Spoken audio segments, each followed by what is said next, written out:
Agora, Resenha 5 Estrelas, um bate-papo de cruzeirense para cruzeirense. Senhoras e senhores, mais um Resenha 5 Estrelas começando. Isto mesmo, ficou com saudades? Estamos de volta. Quarta-feira não teve programa, mas hoje, na sexta, vamos tratar vários assuntos do Cruzeiro, viu? Seja muito bem-vindo a este bate-papo que é feito de cruzeirense para cruzeirense. E hoje no programa temos vários assuntos para abordar, vários. Mas antes de começar, é aquele protocolo de sempre. Siga a gente nas redes sociais e também na radio5estrelas.com. Isso mesmo, radio5estrelas.com sem o BR, hein? radio5estrelas.com. Nosso Twitter é @5estrelasRD e o Instagram é Rádio 5 Estrelas. Você também pode nos escutar por meio do celular. Não deixe de baixar o aplicativo da Rádio 5 Estrelas. Tem opção para Android e também para iOS. Lembrando que estamos postando Resenha 5 Estrelas no nosso canal do YouTube e também no Spotify, Apple Podcasts e Google Podcasts. Então não perca tempo. Inscreva-se para receber as notificações sempre que sair um episódio novo dos conteúdos que produzimos. Então vamos lá! No programa de hoje falaremos sobre a eliminação do Cruzeiro na Copa do Brasil, a demissão de Felipe Conceição e da chegada de Mozart, a preparação para o próximo duelo da Série B do Campeonato Brasileiro. Tem também as informações do futebol feminino, as cabulosas, e ainda teremos as últimas notícias do Cruzeirão.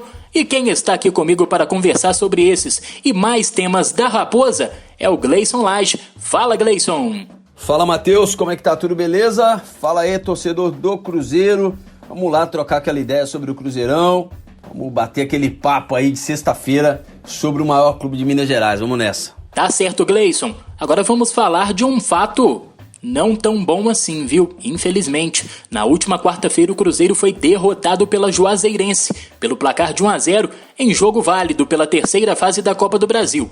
O time celeste foi eliminado da competição após a disputa de pênaltis. O Cruzeiro foi a campo com Fábio, Cáceres, Ramon, o Everton, Matheus Pereira, Matheus Neres, Matheus Barbosa e Rômulo, Ayrton, Bruno José e Guilherme Bissoli. No primeiro tempo, jogando com 3 volantes de certa forma, o time celeste pareceu cumprir o que Felipe Conceição havia planejado para a etapa. A equipe fechou mais o meio-campo e abriu mão do toque de bola. A Raposa não foi muito incisiva, teve dificuldades na criação, porém conseguiu fechar bem os espaços. O Cruzeiro voltou para a etapa seguinte com uma postura parecida. Ele levou perigo a Juazeirense com 2 chutes de Guilherme Bissoli e, na chance mais clara do jogo, desperdiçou a oportunidade de abrir o marcador com Ayrton, que perdeu um gol cara a cara com o goleiro. Com o passar do tempo, a Raposa foi recuando e atraiu a Juazeirense. Aos 40 minutos, após bola alçada na área, falha da zaga e oportunismo de Tauan. O time baiano, com isso, abriu o marcador. Já o Cruzeiro ainda quase empatou no último minuto, em lance que os jogadores e a comissão técnica reclamaram bastante, protestando que o chute de Ramon havia entrado. Ainda teve bola no travessão, hein? Mas a decisão foi para os pênaltis, os fatídicos pênaltis. A Juazeirense acertou os 3 primeiros pênaltis e o Cruzeiro errou os 2 primeiros. Fábio chegou a defender uma cobrança, porém Matheus Barbosa perdeu a terceira penalidade. Com isso, a Raposa foi eliminada da Copa do Brasil. Ao longo do jogo, Felipe Conceição fez as seguintes substituições no time: Kaique na vaga de Matheus Pereira, Paulo no lugar de Matheus Neres, Felipe Augusto na vaga de Ayrton, Adriano na vaga de Bissoli e Stênio no lugar de Bruno José. Agora eu pergunto para você, Gleison. Pelo menos para o torcedor, é inevitável não procurar culpados em momentos como esse. Pelo segundo ano consecutivo, o time celeste foi eliminado precocemente na Copa do Brasil. O que o Cruzeiro fez ou deixou de fazer para ser eliminado para a Juazeirense? O que você achou do desempenho da equipe? Vale lembrar que mais uma vez ocorreu um lance polêmico no fim do jogo, Gleison. Então, Matheus, em outros jogos eu me ative bastante à arbitragem. Achei que a gente foi bastante prejudicado em alguns jogos. Por exemplo, no primeiro jogo contra o Confiança pela Série B, achei que o Cruzeiro foi bem prejudicado, porque um pênalti aos 5 minutos pode mudar muito o jogo. No último jogo, no Mineirão também, contra o CRB, achei que De alguma forma ali a gente foi bem prejudicado, né? O juiz não viu a bola entrar num dos gols. Engraçado que tudo acontece contra o Cruzeiro, né? Mas nesse jogo agora da Copa do Brasil não fica na minha lembrança o erro da arbitragem, apesar dele ter acontecido. O erro aconteceu, a bola entrou mesmo, mas eu acho que o Cruzeiro ele deu muita sopa pro azar, né? Literalmente. O próprio Cruzeiro teve decisões ruins na partida e eu não posso exigir que o árbitro tenha uma decisão melhor do que o próprio time teve.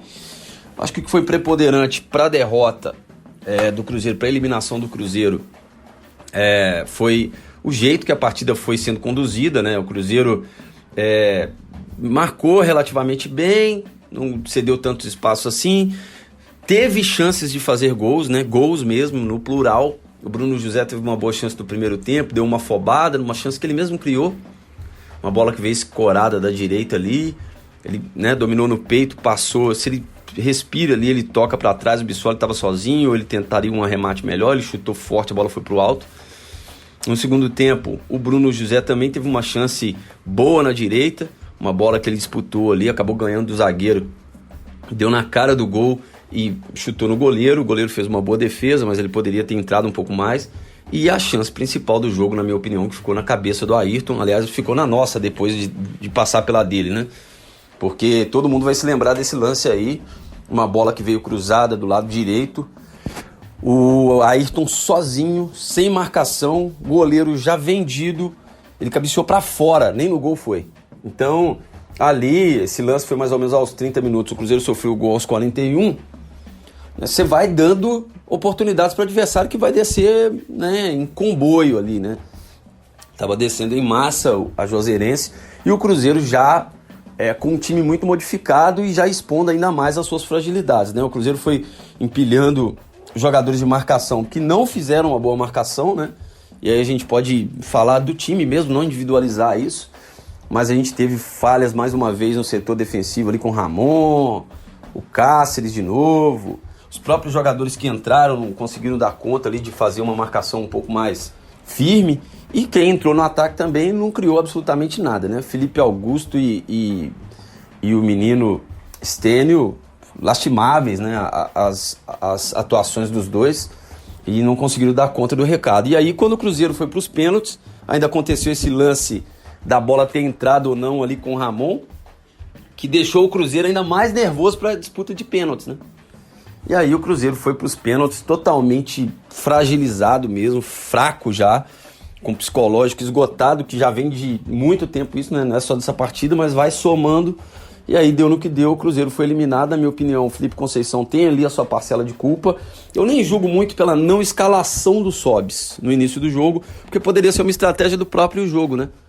Não, vou colocar mais um volante aqui e tal, mas eu acho que nas substituições, ele ter deixado o Sobis no banco, aí já passa a ser bastante da responsabilidade do treinador mesmo, né? Porque o Sobis era um jogador que podia ajudar a segurar essa bola lá na frente, um jogador mais experiente, um jogador que sabe bater pênalti, né? Talvez seja o principal batedor de pênalti do Cruzeiro aí.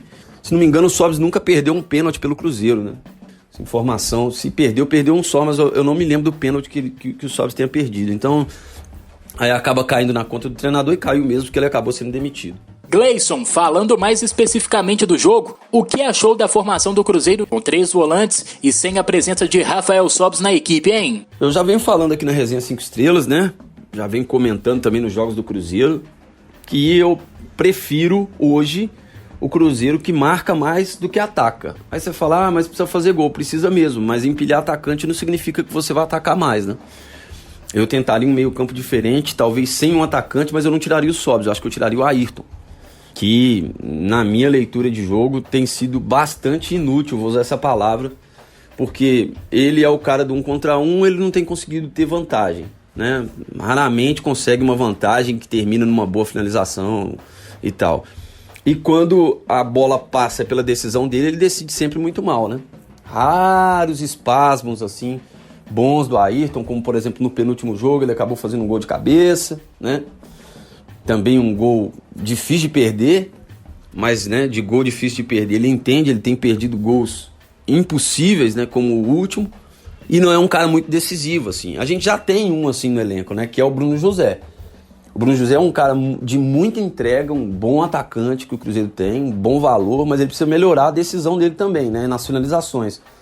Nesse mesmo último jogo aí, ele perdeu algumas boas chances que ele poderia respirar um pouquinho mais. Se ele conseguir fazer isso, ele vai se tornar um ótimo atacante. Vejo o Bruno José assim como um dos principais atacantes do Cruzeiro, é um cara que não desiste da jogada em momento nenhum, e por isso eu sacaria o Ayrton, porque o Ayrton participa muito menos do jogo do que o Bruno José, mas ainda assim acho que o Bruno José tem que caprichar um pouco mais na finalização ali. Mas o que pega é que eu gosto daquela formação com um atacante a menos e um volante a mais, mas aí tem que ver essas escolhas, né? Quem vão ser essas pessoas? Quais vão ser esses jogadores do meio? Será que o Moza vai contar com uma formação diferente? Vai pôr o Marcinho para jogar?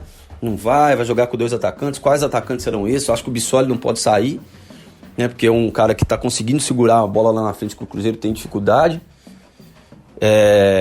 E aí ver como pode ser essa formação. Será que o Sobis vai ficar ali mais centralizado mesmo? Então jogaria, por exemplo, com Adriano, Flávio, Rômulo, Sobis e 2 atacantes, Bruno José e Bissoli. Talvez seria uma formação melhor do que a que o Felipe Conceição estava praticando antes desse jogo, né? Com 3 atacantes, 2 abertos e o Bissoli centralizado, Sobis atrás, e aí Rômulo. Acho que eu colocaria um volante a mais aí e tiraria um atacante. Tá certo, Gleison. Antes de partirmos para o próximo assunto, e aproveitando que esta rádio é feita de cruzeirense para cruzeirense, o que você tem a dizer como torcedor? Eu acho que eu não consigo dissociar muito as minhas falas de torcedor com as de comentarista, não. Acho que é meio que a mesma coisa, assim, o mesmo pensamento, o mesmo sentimento. Acho que tem muita discussão paralela no momento e o Cruzeiro precisa vencer. A gente precisa pensar diferente, torcer bastante para que dê certo o que está sendo feito, né? Não adianta torcer contra um presidente ou torcer a favor de outra pessoa que está fora. Isso não é o momento disso, na minha leitura, né? Porque eu torço pelo Cruzeiro, e se o presidente que está no comando agora está no comando do Cruzeiro, eu não posso torcer para ele dar errado, entende? É meio óbvio isso, mas não tem sido, né? As pessoas têm discutido mais a parte política, que também é compreensível, né, por tudo que aconteceu. Mas enquanto isso, a bola tá rolando, o Cruzeiro já tá eliminado da Copa do Brasil, que eu não ligo tanto, pra te falar a real, ligo mais pela grana, assim. Mas eu não achava que o Cruzeiro ia longe na Copa do Brasil mesmo. Mas a Série B tá aí e o Cruzeiro tá com 0 ponto de novo, velho. Ano passado a gente tava com o mesmo 0 ponto aí com 2 vitórias. Então, enfim, ainda dá pra corrigir o curso, mas já tem que começar amanhã, né? Treinador novo, o Cruzeiro tem que ganhar pra ver o que a gente vai disputar na real. Se é disputar para não cair para C, se é disputar para ficar na B, se é disputar para tentar um G4 mesmo, se é para ser campeão. Por enquanto o Cruzeiro luta para não cair para a Série C, tá? O Lanterna não tem ponto nenhum. Então, minha torcida é toda para que o Cruzeiro reaja mesmo e faça algo diferente do que tem feito nos últimos anos, né? Agora vamos falar da demissão de Felipe Conceição e da chegada de um novo treinador. Após a eliminação do Cruzeiro, o presidente Sérgio Santos Rodrigues anunciou a saída de Felipe Conceição. Conceição, por sua vez, chegou ao Cruzeiro no fim de janeiro, após treinar o Guarani na Série B do Campeonato Brasileiro em 2020. Ele comandou a Raposa em 19 partidas, com um retrospecto de 8 vitórias, 3 empates e 8 derrotas, um aproveitamento de 47,3%. Gleison Lage, o que você acha que pesou mais para a demissão do técnico Felipe Conceição? Acredita que a atitude foi acertada? Então, eu acho que é uma soma de coisas, né, que vão acontecendo no dia a dia, assim. E acho que se tiver uma timeline da coisa, o negócio começou a degringolar justamente no jogo contra o América ali. No primeiro jogo, vai. Que o Cruzeiro até jogou bem, porque acho que começou a degringolar com o Potker. Talvez teve outras ações, mas ali o negócio já, pra mim, eu já notei algumas coisas assim. Por exemplo, o Bissoli chegou e jogou. O Potker tinha feito 2 gols no jogo anterior, dado 2 assistências e foi pro banco de novo. E o Potker não entrou naquele jogo. Então aí já colocou o Bissoli no segundo jogo, né? Já chegou jogando e o Potker no banco. Aí o Potker já daqui a pouco foi afastado para ser negociado, mas poderia estar jogando e não jogou porque estava afastado. Aí já Moreno afastado, o Manuel foi embora um pouquinho antes, acho que a turma vai vendo isso. Aí tem jogadores que demoraram mais a sair do time, mesmo jogando mal, tipo o Matheus Barbosa, demorou muito, depois foi sacado, né? E isso vai sendo levado. E a do Sobis eu acho que foi a gota d'água, né, cara? porque foi visível que foi um recado para o Sobs, é uma estratégia, né, que o técnico pode adotar, mas que deu muito errado, né? Porque ele precisou do Sobs e não colocou o Sobs para jogar. Ele poderia ter conversado com o cara, chamado, mesmo porque o Sobs é um cara que tem, acredito, uma influência grande dentro do elenco, é um líder e tal. Então acho que tudo foi levando para um clima horrível. Não acho que nada foi de propósito, né? O Cruzeiro saiu da Copa do Brasil por causa da briga com o Sobs. Não, mas eu acho que essas coisas vão minando o ambiente, né? Vai ficando um clima pesado, um clima de desconfiança. As pessoas param de confiar no trabalho de quem está gerindo ali tudo, então... O que fez o Felipe cair, na verdade, assim, foi relacionamento mesmo. Porque se você pensar, o time teve uma evolução até certa parte e depois parou de ter. Que foi exatamente nos jogos ali, entre os jogos do América, né, que o Cruzeiro fez a última boa partida na derrota para o América por 2-1 de virada. Teve os 20 dias e o Cruzeiro evoluiu nesse meio tempo, né? O Cruzeiro jogou até razoavelmente bem o último jogo contra o CRB, mas perdeu por 4-3, não adianta nada. Tá certo, Gleison. Após a demissão, Felipe Conceição utilizou as redes sociais para se despedir. Abre aspas.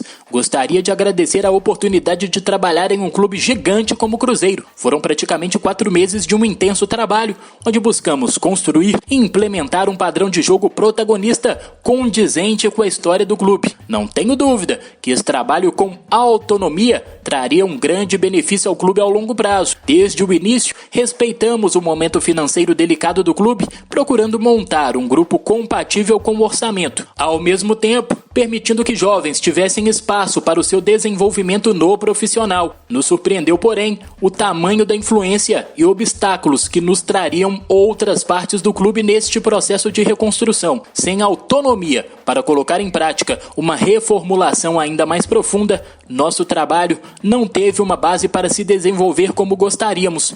Depois de viver intensamente cada dia no Cruzeiro, torço ainda mais para que a instituição consiga se estruturar e equilibrar nas suas questões políticas e financeiras e que o clube possa voltar ao lugar que merece. A torcida, o meu grande abraço. Fecha aspas para Felipe Conceição. Gleison Lage, como podemos perceber, ele falou de influências e obstáculos que encontrou na condução do time e ainda criticou não ter tido autonomia durante o trabalho.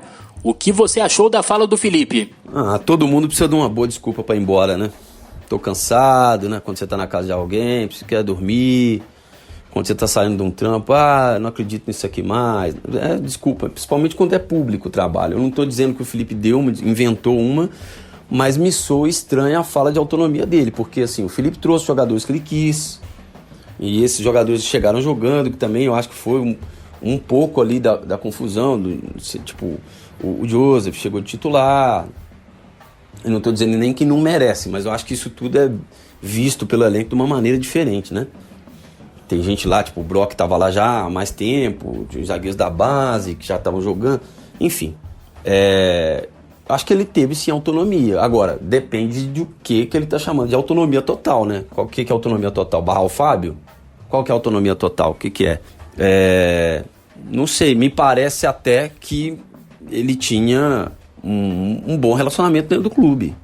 Não vejo isso como uma coisa que fez o Felipe Conceição ir embora, não. Autonomia, falta de autonomia. Ele barrou o Sobs no último jogo, como não tem autonomia? Acho que tinha sim. Resta saber o que ele enxerga como autonomia total. Está certo, Gleison. E o Cruzeiro já foi atrás de um substituto. Ontem, o técnico Mozart Santos desembarcou em Belo Horizonte para assinar contrato com o Cruzeiro até o fim da Série B do Campeonato Brasileiro. Segundo o GE, Mozart é sugestão de Rodrigo Pastana, novo diretor de futebol do Cruzeiro. A dupla, ano passado, conseguiu uma importante recuperação com o CSA na Série B do Campeonato Brasileiro, quando o time alagoano estava na zona de rebaixamento. O último trabalho de Mozart foi na Chapecoense, onde teve 50% de aproveitamento, com 3 vitórias, 3 empates e 2 derrotas. Gleison Lage, considerando as atuais circunstâncias, o que você tem a falar sobre a contratação do Mozart? Vale falar que a torcida parece estar na bronca com as últimas escolhas da diretoria. Agora, enquanto não ganhar, não é ganhar um jogo não, ganhar alguns jogos. O time mostrar um mínimo de segurança, vai ser isso aí, cobrança todo jogo. Daqui a pouco, se o Mozart emplaca aí algumas vitórias seguidas, ele já vira o cara, né? Cara, eu não tenho nem muito como avaliar o Mozart. Sinceramente, eu não conheço a carreira do cara. Assim. Sei que fez uma campanha boa no CSA, tava na Chape, saiu, Cara novo, né? Isso é legal, o cara precisa vencer, subir para ele seria também um negócio sensacional, como pro Cruzeiro, né? Só tenho a desejar boa sorte aí pro Moza, né? Já tem ali um entrosamento com o Pastana, já mudou um pouco o discurso da diretoria mesmo, falando que precisa de reforço para todas as funções do campo, né? Pelo menos é o que saiu ontem. Então vamos observar como vai ser esse trabalho. Só resta torcer. Não sei como joga, como costuma jogar o Moza, se é um cara mais de marcação, se é um cara mais ofensivo, como prometeu o seu Felipe Conceição. É observar. Está certo, viu, Gleison? Agora vamos ouvir o Mozart, ele mesmo, o novo treinador do Cruzeiro, que chega com a esperança de reacender os ânimos dos atletas e, quem sabe, deixar o Cruzeiro bem na Série B do Campeonato Brasileiro. Fala, Mozart. O convite surgiu do Rodrigo, né? Do Rodrigo Pastana. E pelo fato de nós termos trabalhado junto muito tempo e tivemos um desempenho importante aí na última Série B. Não cabe a mim falar o que aconteceu, deixou de acontecer nos últimos meses, no último período, e dos treinadores que passaram por aqui. O Rodrigo Pastana foi o cara que me trouxe para cá, acredito muito no trabalho dele, nós temos uma sintonia importante em termos de... e falo isso porque assim, o período que nós trabalhamos juntos nunca teve nenhum tipo de interferência, pelo contrário, existe trocas de ideias, mas não teve nenhum tipo de interferência. Então, assim, não vejo dificuldade alguma. E assim, cabe a mim ressaltar aqui a maneira que eu fui recebido no clube.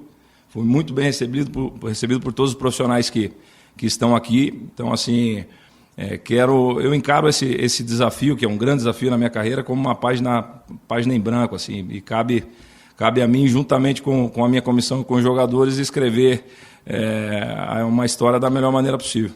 Então, com relação a alinhar a questão de reforços, assim, é óbvio que pontualmente nós vamos tentar trazer alguns nomes, mas eu vejo que nós temos um elenco forte, e aqui não tô respondendo para fazer média com ninguém, pelo contrário, seria no mínimo indelicado da minha parte chegar aqui e colocar uma lista enorme de reforços. Não vejo essa necessidade. Eu vejo que nós temos um elenco qualificado, pontualmente nós vamos reforçar, e eu vejo mais do que isso, assim, nós temos que resgatar alguns jogadores que talvez estavam com pouco espaço.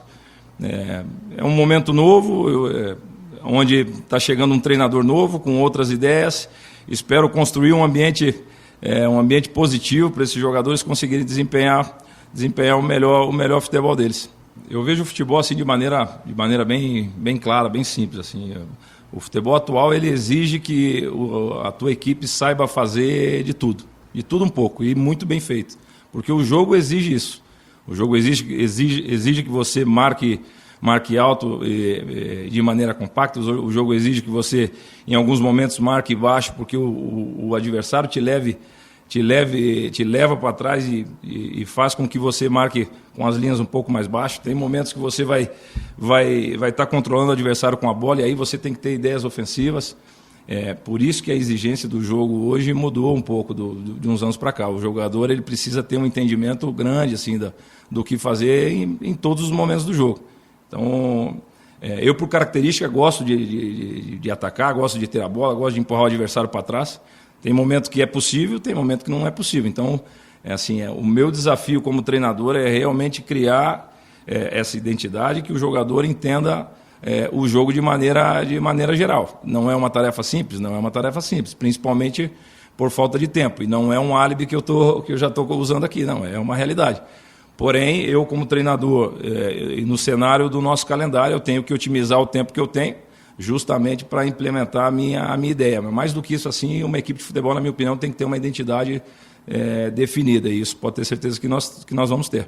Com relação ao Marcinho, é um jogador que nós já queríamos lá no CSA, então, assim, é óbvio que eu conto com ele e tentar usá-lo da melhor maneira possível, e até porque ele fez uma grande Série B no passado, tenho total confiança que ele vai conseguir produzir de novo. Bom, a desconfiança assim, com parte da torcida eu lido de maneira bem natural e acho super normal isso daí, porque realmente eu sou jovem para ser como treinador, né? Estou no meu terceiro clube como treinador profissional, tenho um histórico grande na base, mas como treinador profissional é o meu terceiro clube. E essa desconfiança ela vai se dissipar com os resultados, com o desempenho, que é uma coisa que eu acredito muito. Eu acredito que para ter resultado tem que performar, na grande maioria das vezes. O futebol ainda ele é um esporte que às vezes você joga mal e ganha, você joga bem e perde, faz parte do processo, mas eu acredito muito em desempenho. Então, com desempenho te traz o resultado. E os resultados vão fazer com que essa desconfiança do torcedor diminua. E com relação às influências, assim, eu joguei 15 anos de futebol profissional aproximadamente, 12 anos na Europa. Então é óbvio que a minha influência futebolisticamente falando, ela é muito mais europeia que brasileira. Porém, eu sou brasileiro, trabalho no Brasil, então eu tento adaptar as minhas ideias à realidade do jogador brasileiro. Mas a minha grande influência, assim, é o futebol italiano, sem dúvida, mas adaptando para a realidade cultural do nosso país. O diferencial, assim, na vida de treinador, o resultado é o que predomina. Porém, eu acredito no desempenho para ter resultado. Então, eu vou focar muito no desempenho, melhorar meu time, fazer com que ele jogue da maneira que eu entendo futebol. E isso vai fazer com que eu permaneça o maior tempo possível dentro do clube.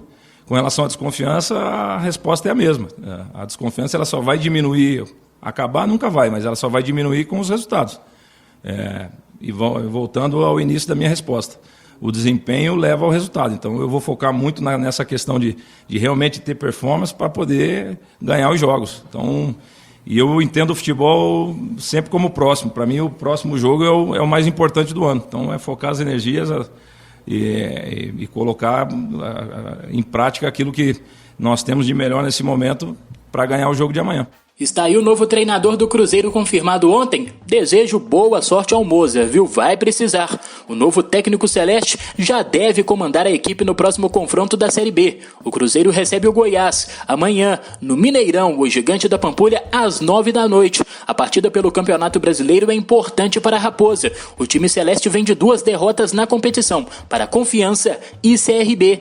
E ainda não pontuou até aqui. Com os resultados até aqui, o Cruzeiro é o lanterna da competição nacional. Gleison, agora o Cruzeiro terá que se dedicar totalmente para o Campeonato Brasileiro. É preciso virar a chave e buscar a recuperação, hein, garoto? O que considera essencial para que o time celeste consiga se reabilitar na competição? O que eu acho essencial é o Cruzeiro ter um tipo de jogo diferente. Acho que esse jogo do Cruzeiro aí, com o meio campo aberto, com vários jogadores abertos pelas pontas e pouca gente no meio, tem sobrecarregado o sistema defensivo. O Cruzeiro começou a falhar direto defensivamente. Arrumar essa defesa primeiro aí para tentar melhorar esse ataque também, né? O ataque do Cruzeiro tem oscila demais, alguns jogos cria muito, alguns jogos cria muito pouco, mas no geral faz pouquíssimo gol, né? É um time que não faz gol, então tem muita dificuldade de fazer gol o Cruzeiro. Isso precisa ser arrumado, né? Time que não faz gol não ganha de ninguém. Então eu acho que primeiro é arrumar o sistema defensivo. Não dá para falhar todo jogo como a gente tem falhado. Os últimos jogos aí, o Cruzeiro falhou defensivamente em todos eles. Gols nascem de falhas, mas não pode ser falhas assim tão capitais, né? Tão cabais assim. E aí eu acho que esse é o primeiro passo para o Cruzeiro conseguir ter uma melhora significativa, né? Não ficar nessa loucura. O jogo toma 3, todo jogo toma gol, aí não dá, né? Tem que dar uma segurada aí primeiro para tentar arrumar esse meio campo, preencher, colocar mais gente, dar mais segurança pro time. E aí sim buscar boas possibilidades para atacar. Escolher as melhores peças, eu acho que ele vai ter que passar por isso. Vai ter que sacar alguns jogadores do time, vai ter que promover algumas entradas. Eu no lugar do Moza faria isso agora, já imediatamente, para tentar dar um choque nessa galera, porque afinal de contas o Cruzeiro vem de uma eliminação, digamos que traumática, né? Para os jogadores. A classificação estava na mão até 5 minutos antes do juiz terminar o jogo. Então, é isso. Mudaria algumas coisas, mas arrumaria o sistema defensivo primeiro. Está certo, Gleison. Acredita que o Moza, pelo menos amanhã, deve manter a escalação e formação trabalhada pelo Conceição ou deverá haver mudanças no time? Como eu falei aí, né? Eu acho que não. Eu não manteria a mesma formação, não. Mudaria o time. Mudaria o meio, mudaria o ataque do time, mudaria a zaga, mudaria todos os setores. Não tudo, mas né, escolheria algumas peças que eu já tenho em mente. Por exemplo, acho que o Ramon tá na hora de dar uma saída do time. Penso, Ayrton, nem se fala, hora de sentar no banco. O Sobs vai ter que voltar, né? Eu não tiraria o Bissoli, né? Deixaria o Bissoli lá, deixaria o Bruno José também. Promoveria algumas mudanças no meio, talvez jogaria ali com Adriano e Flávio, Rômulo e Sobis, e lá na frente jogaria com Bruno José e Bissoli. Talvez esse seria o meu time. Na zaga ali eu colocaria o Brock, talvez junto com o Joseph mesmo. E nas laterais não tem muito o que fazer, né? Estaremos na torcida pelo Cruzeiro. Fiquem ligados na Jornada 5 Estrelas no YouTube do clube e aqui na Rádio 5 Estrelas estaremos realizando a transmissão de Cruzeiro e Goiás. Agora é a hora e a vez delas, as cabulosas. Vamos falar do futebol feminino com a Mariana. Então, eu toco a bola de primeira para ela, trazendo todas as informações das cabulosas. Chega ela, fala Mari! Fala galera da Rádio 5 Estrelas, tudo bem com vocês? Eu chego com as últimas informações da equipe feminina do Cruzeiro. Vou falar um pouquinho sobre Corinthians e Cruzeiro, partida da última rodada do Campeonato Brasileiro Feminino. O Corinthians venceu o Cruzeiro pelo placar de 2-1. E pelas circunstâncias, o time paulista realmente era favorito para esse confronto, né? É um dos times mais tradicionais do futebol feminino brasileiro, atual campeão brasileiro. O Corinthians fez 2 gols nos primeiros 15 minutos de jogo, com a Gabi Potilho e a Gabi Nunes. O Cruzeiro, durante boa parte da partida, jogou mais recuado, tentou se defender como pôde. Quando tinha a posse de bola, as cabulosas apresentavam uma certa dificuldade para passar pela boa marcação do Corinthians. Nesse jogo, um ponto interessante, foi possível ver a Vanessinha mais presente no campo de ataque, né? Ela que nos últimos jogos estava fazendo o papel de quase de volante. Já no segundo tempo, quase no finalzinho, a camisa 7, a Vanessinha, sofreu um pênalti, a Duda converteu, marcou seu 6º gol na temporada. Com isso, o time passou a adotar de modo mais efetivo uma postura ofensiva que foi tão pedida pelo novo técnico do Cruzeiro, Rodrigo Campos. O placar final foi ruim, já que o Cruzeiro precisa somar pontos para fugir do rebaixamento, né? A equipe está ocupando a primeira colocação dentro do Z4, mas foi um desempenho interessante, né? Depois desse pênalti convertido, o Cruzeiro ainda pressionou o Corinthians, teve uma certa chance aí de empatar a partida, mas o resultado final foi 2-1. A equipe agora vai receber o já rebaixado Bahia às 5 horas da tarde, só que no próximo dia 20, então daqui uma semana mais ou menos, as cabulosas voltam a jogar. Mariana Santos e Esquerdinha estarão de volta, né? Já cumpriram suspensão. A Duda, camisa 10, ela levou o 3º cartão amarelo e vai desfalcar a equipe do Cruzeiro no próximo jogo. Mas semana que vem eu volto com mais informações. Vamos fazer um pré-jogo bem interessante de Cruzeiro e Bahia. Eu fico por aqui, até mais. É isso aí, valeu demais, Mari. Muito obrigado pelas informações das cabulosas.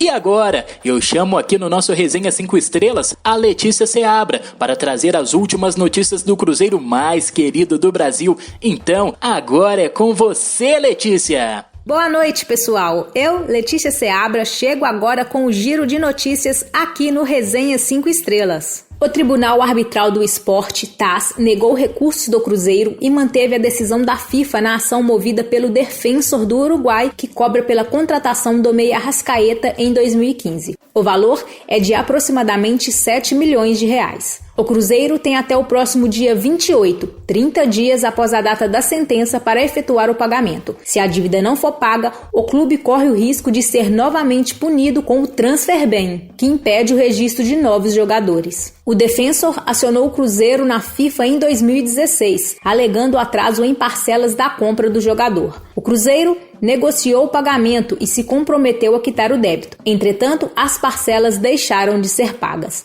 A Justiça do Trabalho fixou o valor da execução da cobrança do técnico Mano Menezes ao Cruzeiro. O valor é de R$ 3.684.586,95. O Clube Celeste, que concordou com o valor homologado, segundo a decisão, foi citado a pagar o valor em 2 dias ou garantir a execução do valor por meio de penhora. A Raposa pode oferecer bens imóveis como garantia para a execução do valor. O cálculo da defesa de Mano foi realizado em março deste ano e apresentado à Justiça. O Departamento Jurídico do Cruzeiro entrou com recurso em novembro do ano passado, pedindo o arquivamento da ação, alegando que nem Mano Menezes nem seu advogado compareceram à audiência online, mas o pedido foi negado pela Justiça. A A pedido do novo técnico do Cruzeiro, Mozart Santos, o meia Giovanni Piccolomo irá retornar ao clube celeste. O jogador estava emprestado ao Avaí até o final de 2021. Giovanni ficou fora dos planos e foi liberado pelo então técnico da Raposa, Felipe Conceição, para acertar com outro clube durante a pré-temporada. Pelo time catarinense, o meia fez 17 partidas e marcou 2 gols. Contratado pelo Cruzeiro em outubro do ano passado para a disputa da Série B, com a camisa celeste, Giovanni fez 10 partidas e não marcou nenhum gol. Então é isso, pessoal, e essas são as últimas notícias do Cruzeiro aqui no Resenha 5 Estrelas. Eu fico por aqui. Até o próximo. Um grande abraço a todos vocês. Tchau, tchau. Valeu, Letícia. Muito obrigado pelas informações do Cruzeiro. Galera, estamos chegando ao fim de mais um Resenha 5 Estrelas. Gleison, muito obrigado e volte mais vezes. Grande abraço. Falou, Matheus. Forte abraço pra você, torcedor do Cruzeiro, e até mais. Valeu, galera. Tamo junto. Até o próximo Resenha 5 Estrelas. Claro, aqui na Rádio 5 Estrelas. Tchau. Você ouviu Resenha 5 Estrelas.